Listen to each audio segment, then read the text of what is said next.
સ્વાધ્યાયનો 1.5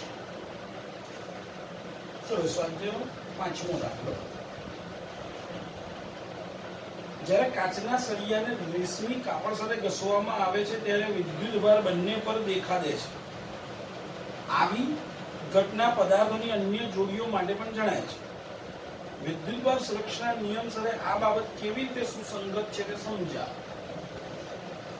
તો શું કહે કે ભાઈ કાચનો સળિયો લઈએ છીએ અને એક રેશમી કાપડ લઈએ છીએ. બંને અત્યારે વિદ્યુતની દ્રષ્ટિએ તટસ્થ છે. એટલે કાચનો સળિયો અને રેશમનું કાપડ આ બંનેથી બનેલું તંત્ર છે. અત્યારે બંને તંત્ર વિદ્યુતની દ્રષ્ટિએ તટસ્થ છે, માટે કુલ વીજભાર 0 છે. હવે આપણે સળિયાને રેશમના ટુકડા સાથે ઘસીએ છીએ. આપણને ખબર છે કે રેશમના ટુકડા સાથે કાચના સળિયાને ઘસવામાં આવે તો કાચનો સળિયો ઇલેક્ટ્રોન ગુમાવે. ધારી લો કે n ઇલેક્ટ્રોન ગુમાવે. હવે n ઇલેક્ટ્રોન જશે ક્યાં? તો કે રેશમના કાપડને મળશે. એટલે રેશમના કાપડે n ઇલેક્ટ્રોન મેળવ્યા છે. તો હવે તંત્રનો કુલ વીજભાર કેટલો થયો? તો કે કાચના સળિયાએ n ઇલેક્ટ્રોન ગુમાવ્યા એટલે એની જોડે ધન વીજભાર થયો n જેટલો. અને રેશમના ટુકડાએ n ઇલેક્ટ્રોન મેળવ્યા માટે એની જોડે ઋણ વીજભાર થયો -n. આ સૂત્ર કયું? q બરોબર n વીજભારના ક્વોન્ટમીકરણમાં કુલ સરવાળો કરો n - n g. That means તંત્રનો કુલ વીજભાર શરૂઆતમાં 0 હતો, અંતે પણ 0 છે. એટલે વીજભારમાં કોઈ ફેર પડ્યો નહીં, જે દર્શાવે છે કે વીજભારનું સંરક્ષણ થાય છે. આ તો આપણો સ્વાધ્યાય 1.5 છે. હવે સ્વાધ્યાયનો 1.6 જુઓ. 4 બિંદુવત વિદ્યુતભારો QA 2 માઇક્રોકુલમ, QB -5 માઇક્રોકુલમ, QC 2 માઇક્રોકુલમ અને QD -5 માઇક્રોકુલમ. QA QC 2 માઇક્રોકુલમ, QB QD -5 માઇક્રોકુલમ. એક 10 સેન્ટીમીટરની બાજુવાળા ચોરસ ABCD ના શિરોબિંદુઓ પર અનુક્રમે રહેલા છે.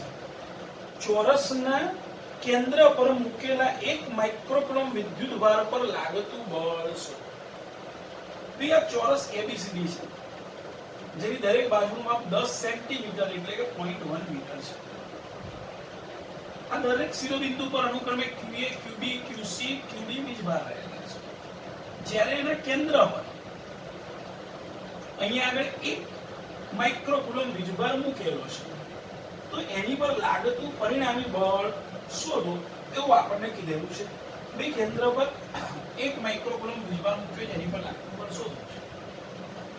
મને એટલી ખબર પડે આ ચારે ચાર વીજભાર આ Q0 પર બળ લગાડશે. સૌપ્રથમ વાત કરીએ QA વડે લાગતું બળ. તો એક વસ્તુ નક્કી છે, A થી અહીંયા આગળ O સુધીનું અંતર એટલે વિકર્ણનું અડધી લંબાઈ. સેમ B થી O, C થી O, D થી O. એટલે અહીંયા OA, OB, OC, OD બધાના મૂલ્યો સમાન. અને એ કેટલું?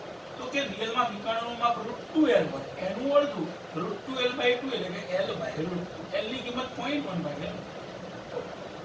હવે અહીંયા આગળ Q0 પર QA પણ બળ લગાડશે અને QC પણ બળ લગાડશે. ભાઈ આ ધન છે અને આ એ ધન છે. ધન વચ્ચે અપાકર્ષી બળ એટલે આ દિશામાં લાગશે. એ જ રીતે QC અને Q0 ધન અપાકર્ષી બળ એટલે વિરુદ્ધ દિશામાં આમ લાગશે. QA QC બંનેના મૂલ્યો સમાન છે. ધેટ મીન્સ QA વડે Q0 પર જેટલું બળ લાગશે એટલું જ QC એટલે કે QC વડે Q0 પર લાગશે. એટલે મેં અહીંયા લખ્યું કે ભાઈ Q0 પર QA અને QC વડે લાગતા બળનું માન સમાન. કે સૂત્ર શું બળનું? F = K Q1 Q2/r. K અચળ, Q0 QA અને QC સમાન છે એટલે વીજભારોના મૂલ્યો પણ સમાન છે. અને અંતર OA અને OC એ પણ સમાન છે. માટે બળના માન સમાન છે, દિશા પરસ્પર વિરુદ્ધ છે. દિશા કઈ રીતે નક્કી કરી? ફરી કહું છું. આ એ ધન, આ એ ધન. આ ધન છે અપાકર્ષી બળ એટલે કે પોતાનાથી વિરુદ્ધ દિશામાં એને ધકેલેલા આ દિશા F0. એ રીતે આ પણ ધન અને આ પણ ધન અપાકર્ષી બળ લગાડે પોતાનાથી વિરુદ્ધ દિશામાં એટલે F0 C. આ બંને સમાન મૂલ્યના પરસ્પર વિરુદ્ધ દિશા છે, જે મેં એક સમીકરણ લખ્યું છે. હવે વાત કરી QB અને QD વડે લાગતું બળ. જોઈ શકાય છે QB અને QD નું મૂલ્ય પણ સમાન છે. OB અને OD અંતર પણ સમાન છે. માટે QB વડે O પર લાગતું બળ અને QD વડે O પર લાગતું બળ બંનેના મૂલ્યો સમાન. દિશાની વાત એ જોઈ શકાય છે QB QD માઈનસ જ્યારે Q0 તો ધન છે, એટલે કે આ માઇનસ જે ધનને આકર્ષે એટલે QB Q0 ને પોતાની તરફ ખેંચે આ દિશામાં, એટલે F0 ની દિશા છે. એ જ રીતે QD Q0 ને પોતાની તરફ ખેંચે આ તરફ, એટલે F0 B ની દિશા આ તરફ છે. અર્થાત બંને સમાન મૂલ્યના અને પરસ્પર વિરુદ્ધ દિશામાં છે. આકર્ષી બળનું માન સમાન અને પરસ્પર વિરુદ્ધ દિશામાં છે. તો હવે Q0 પર લાગતું પરિણામી બળ, તો આ ચારે ચાર બળોનો સદિશ સરવાળો FOA, FOB, FOC, FOD આ ચારે બળોનો સદિશ સરવાળો. પણ આપણને ખબર છે FOA અને FOC સમાન મૂલ્યના અને પરસ્પર વિરુદ્ધ દિશામાં, એટલે FOA FOC એકબીજાની અસર નાબૂદ કરે. એ જ રીતે FOB બરોબર માઈનસ FOD છે, માટે FOB અને FOD પણ એકબીજાની અસર નાબૂદ કરે. ધેટ મીન્સ જવાબ શું છે? મારે પરિણામી બળ. આ તો આપણો સ્વાધ્યાય 1.6. 1.7 સ્થિર વિદ્યુત ક્ષેત્ર રેખાઓ સળંગ વક્ર છે, એટલે કે ક્ષેત્ર રેખા ને અચાનક ભંગાણો ન હોઈ શકે. આવું શા માટે? બે ક્ષેત્ર રેખાઓ કોઈ બિંદુએ એકબીજાને શા માટે છેદતી નથી તે સમજાવો. આપણે વિદ્યુત ક્ષેત્ર રેખાઓના ગુણધર્મોમાં લાક્ષણિકતામાં ભણી ગયા છે. જો સ્થિર વિદ્યુત ક્ષેત્રમાં સમગ્ર વિસ્તારમાં વિદ્યુત ક્ષેત્રની રેખા હોય છે, વિદ્યુતભારનું ક્ષેત્ર તેનાથી દૂર જઈએ તેમ ક્રમશઃ ઘટતું જાય છે. આપણે જાણીએ છીએ બિંદુવત વીજભાર હોય તો 1/r² ના પ્રમાણમાં ઘટે, ડાયપોલ હોય તો 1/r³ ના પ્રમાણમાં ઘટે, અને અનંત અંતરે શૂન્ય થઈ જાય. એટલે કે વિદ્યુત ક્ષેત્ર વીજભાર જ્યાંથી ઉત્પન્ન થાય એ વીજભારથી માંડીને અનંત અંતર સુધી સતત છે, માટે વચ્ચે ક્યાંય ભંગાણ સરકતું નથી. એટલે કે વિદ્યુત ક્ષેત્ર અચાનક વિરામ પામતું નથી, અને તેથી વિદ્યુત ક્ષેત્ર રેખાઓ અચાનક ભંગાણ હોઈ શકે. ઓકે, પછીનો પ્રશ્ન હતો બે ક્ષેત્ર રેખાઓ એકબીજાને છેદતી નથી. ધારી લો કે છેદે છે, તો છેદે તો છેદ બિંદુ આગળ બે સ્પર્શક મળશે. હવે આપણે વિદ્યુત ક્ષેત્ર રેખાની વ્યાખ્યા ભણી ગયા, અને વ્યાખ્યા અનુસાર છેદ બિંદુ આગળ સ્પર્શક દોરીશું, તો એ જે સ્પર્શક જે છે એ વિદ્યુત ક્ષેત્રની દિશા દર્શાવે છે. અર્થાત છેદ બિંદુ આગળ વિદ્યુત ક્ષેત્રને બે સ્પર્શક મળે, માટે બે દિશા થઈ ગયા. ભાઈ કોઈ પણ બિંદુ આગળ વિદ્યુત ક્ષેત્રને એક અને માત્ર એક જ દિશા હોય, ધેટ મીન્સ અહીં બે દિશા મળી, એટલે વિદ્યુત ક્ષેત્રની દિશા આપણે નક્કી કરી શકતા નથી ચોક્કસ કઈ દિશા છે, અને માટે આપણે એવું કહીએ છીએ કે ભાઈ એ શક્ય નથી. માટે કહી શકાય કે વિદ્યુત ક્ષેત્ર રેખાઓ એકબીજાને છેદતી નથી. આ તો સ્વાધ્યાયનો 1.7 જોઈએ. સ્વાધ્યાય 1.8 બે બિંદુવત વિદ્યુત ભારો QA 3 માઇક્રોકુલમ અને QB -3 માઇક્રોકુલમ એકબીજાથી શૂન્ય અવકાશમાં 20 સેન્ટીમીટર દૂર રહેલા છે. QA 3 માઇક્રોકુલમ, QB -3 માઇક્રોકુલમ બંને વચ્ચેનું અંતર જોઈ શકાય છે કે એક ધન અને ઋણ બંનેના મૂલ્યો સમાન છે. અંતર સૂક્ષ્મ છે, માટે ડાયપોલ થયું. માટે ડાયપોલમાં બે વીજભાર વચ્ચેના અંતર આપણે 2a વડે દર્શાવીએ, એટલે 2a લખેલા 20 સેન્ટીમીટર એટલે 0.2 મીટર છે. તો પ્રશ્ન છે, બે વિદ્યુત ભારોને જોડતી રેખાના મધ્ય બિંદુ O આગળ વિદ્યુત ક્ષેત્ર કેટલું હશે? ભાઈ આ બે વિદ્યુત ભારો QA અને QB ને જોડતી રેખાનું આ મધ્ય બિંદુ છે, તો O બિંદુ આગળ વિદ્યુત ક્ષેત્ર જુઓ. સૌપ્રથમ QA ને કારણે O બિંદુ આગળ વિદ્યુત ક્ષેત્ર. ભાઈ બિંદુવત વીજભારનું વિદ્યુત ક્ષેત્ર KQ/r², એટલે QA ને કારણે O બિંદુ આગળ KQA/ અંતર A થી O એટલે RAO², જે 10 સેન્ટીમીટર છે, એટલે 10 સેન્ટીમીટર છે. K ની કિંમત 9 × 10⁹, QA ની કિંમત 3 માઇક્રો એટલે 3 × 10⁻⁶, અને 10 સેન્ટીમીટર એટલે 0.1 મીટર એટલે કે 10⁻1 એનો વર્ગ છે. એટલે આપણે સાદું રૂપ આપીએ તો 27 × 10⁻³ ને 2 5 કેમ 9 માંથી 6 ગયા એટલે 3, અને આ 10⁻2 ઉપર ગયા એટલે પ્લસ. That means 2.7 × 10⁶ ન્યૂટન પર કુલમ. દિશા બે જે બિંદુએ વિદ્યુત ક્ષેત્ર શોધવાનું તે એકમ ધન વીજભાર મેં તમને વિચારવાનું કીધેલું. એટલે O બિંદુ આગળ એકમ ધન વીજભાર છે, વિચારો તો આ ધન અને આ ધન અપાકર્ષી બળ લાગે એટલે દૂર જતી દિશા. માટેની દિશા A થી O તરફ અથવા A થી B તરફની દિશા જે અહીંયા દર્શાવેલ છે. હવે B બિંદુને વીજભારને કારણે O બિંદુ આગળ વિદ્યુત ક્ષેત્ર સેમ ચર્ચા.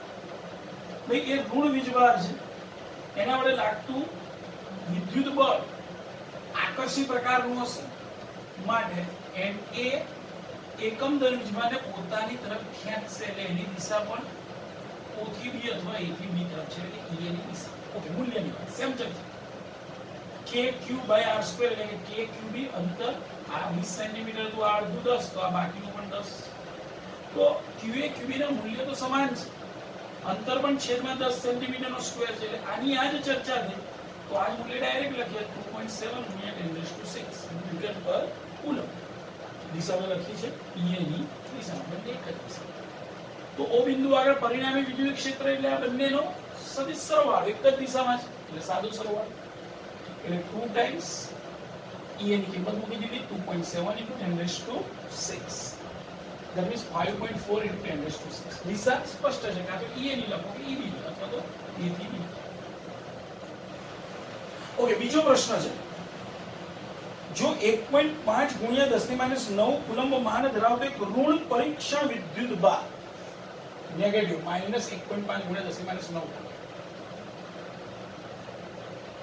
આ બિંદુએ મૂકવામાં આવે, આ બિંદુ એટલે O બિંદુ મૂકવામાં આવે તો તેના પર લાગતું બળ કે અહીંયા આગળ જો આ પરીક્ષણ વિભાર મૂકેલું હોય આપણને ખબર છે વિદ્યુત ક્ષેત્રમાં કોઈ પણ વીજભાર હોય તો એની પર Q જેટલું બળ લાગે એટલે મેં લખ્યું ભાઈ લાગતું બળ QE છે. ભાઈ Q ની કિંમત 1.5 × 10⁻9 મૂલ્ય લખવાનું છે માઈનસ ના મૂકો તો 4 E0 5.4 × 10⁶. આ બંનેનો ગુણાકાર 8.1 અને આ -9 + 6 એટલે માઈનસ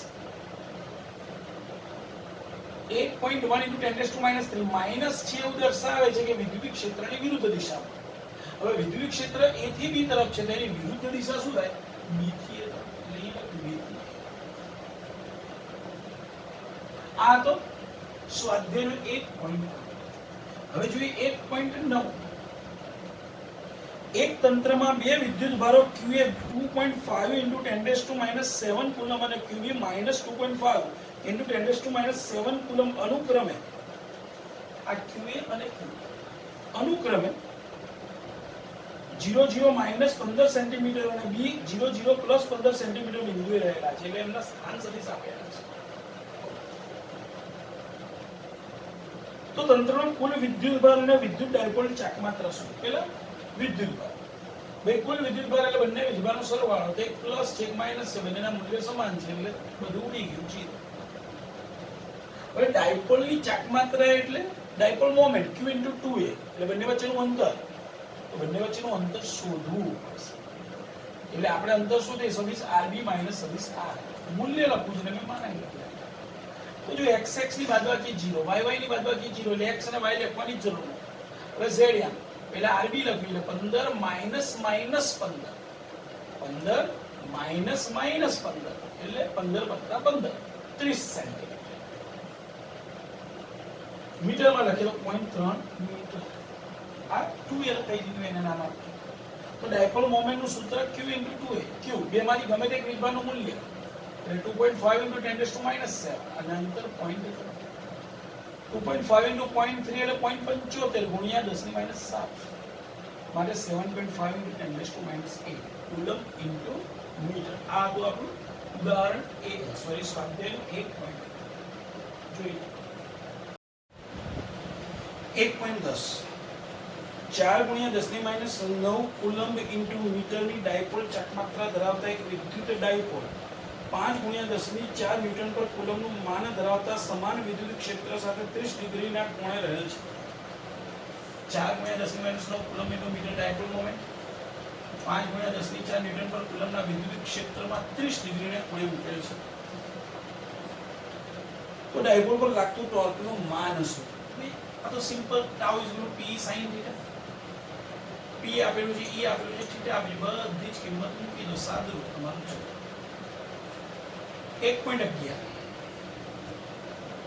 ઊન સાથે ઘસેલા એક પોલિથીન ટુકડા પર 3 × 10⁻7 કુલમ ઋણ વિદ્યુત ભાર છે. તો પહેલો પ્રશ્ન સ્થાનાંતરિત થયેલા ઇલેક્ટ્રોનની સંખ્યા શોધો. તે સાના પરથી સાના પર સ્થાનાંતરિત થાય છે. બીજો પ્રશ્ન ઊનથી પોલિથીન તરફ દળનું સ્થાનાંતર થયેલ છે ક્વેશ્ચન. ઓકે ભાઈ અહીંયા આગળ આપણે જાણીએ છીએ કે ઊન અને પોલિથીન જે છે એની વચ્ચે આપણને ઘર્ષણ કરવાનું કીધેલું છે. ઓકે તો આપણે જાણીએ છીએ કે ઊનમાંથી ઇલેક્ટ્રોન પોલિથીનમાં જશે. કેટલા? તો આપણી જોડે વીજભારના ક્વોન્ટમીકરણનું સૂત્ર છે Q બરોબર n. Q આપેલો છે. તો કેટલા ઇલેક્ટ્રોન ઊનમાંથી પોલિથીનમાં ગયા n શોધવું છે. તો મેં n ને કરતા Q બાય E. Q છે 3 ગુણ્યા 10 ની માઈનસ E તો ઇલેક્ટ્રોન આ વીજભારનું મૂલ્ય 1.6 × 10⁻⁹. સાદું રૂપ આપો તો આવે 1.875 ગુણ્યા 10 ની 12. આટલા ઇલેક્ટ્રોન ઊનમાંથી પોલિથીનમાં ગયા. હવે એક ઇલેક્ટ્રોન જાય તો ઇલેક્ટ્રોનના દળ જેટલું દળ ઊનમાંથી પોલિથીનમાં સ્થાનાંતરિત થઈ જાય. તો આટલા n ઇલેક્ટ્રોન જાય તો ઊનમાંથી પોલિથીનમાં કેટલું દળ સ્થાનાંતરિત થયું? તો એક ઇલેક્ટ્રોનનું દળ m e તો n ઇલેક્ટ્રોનનું દળ n × m. n 1.875 ગુણ્યા 10 ની 12 ગુણ્યા એક ઇલેક્ટ્રોનનું દળ 9.11 ગુણ્યા 10 ની 87. સાદું અર્થાત ઊનમાંથી પોલિથીનમાં સ્થાનાંતરિત થયેલ ઇલેક્ટ્રોનનું દળ 1.7 ગુણ્યા 10 ની માઈનસ 11 કિલોગ્રામ. 1.12. કોપરના અલગ કરેલા બે ગોળાઓ A અને B ના કેન્દ્રો વચ્ચેનું અંતર 50 સેન્ટીમીટર છે. જો દરેક પરનો વિદ્યુતભાર 6.5 ગુણ્યા 10 ની માઈનસ 7 સેન્ટીમીટર હોય તો તેમની વચ્ચે પરસ્પર લાગતું અપાકર્ષણ બળ કેટલું હશે? હવે A અને B વચ્ચેના અંતરની સરખામણીએ તેમની ત્રિજ્યા અવગણી શકાય તેવી છે. જો બે અંતર કીધેલું છે બંને વચ્ચે 50 સેન્ટીમીટર એટલે 0.5 મીટર અથવા અડધો મીટર. બંનેના વીજભાર સમાન છે. QA QB 6.5 ગુણ્યા 10 ની માઈનસ 7. આપણી જોડે તો કુલમ્બના નિયમનું સૂત્ર છે કે QA QB / r². K ની કિંમત ખબર છે. QA QB બંને સમાન છે એટલે આનો વર્ગ કરવાનો આવશે. r પણ બોલો મળી જાય. ગણતરી તમારે કરવાની રહેશે. આન્સર એટલો આવશે 1.521 × 10⁻² ન્યૂટન. હવે શું કહે છે આગળ? જો આ દરેક ગોળા પરનો વિદ્યુતભાર બમણો કરવામાં આવે અને તેમની વચ્ચેનું અંતર અડધું કરવામાં આવે તો કેટલું અપાકર્ષણ બળ લાગશે? ભાઈ વીજભાર બમણો કરવામાં આવે એટલે 6.5 હતો એના ડબલ થઈ ગયો અને અંતર અડધું 50 સેન્ટીમીટર હતું એટલે કે 25 સેન્ટીમીટર એટલે 0.25 મીટર અથવા હાફ મીટરનું અડધું એટલે કે 1/4 મીટર. સૂત્ર આનું આ છે. કિંમતો મૂકીને સારું. આને તમે આમ પણ વિચારી શકો છો કે ભાઈ f' = qa' qb' એટલે રિયલમાં આનો બમણો છે એટલે 2qa 2qb અને આ અંતર r જે છે એનાથી અડધું r/2. તો તમે એને આમ લખી શકો 2 × 4 k QA QB r/2 નો વર્ગ એટલે r²/4.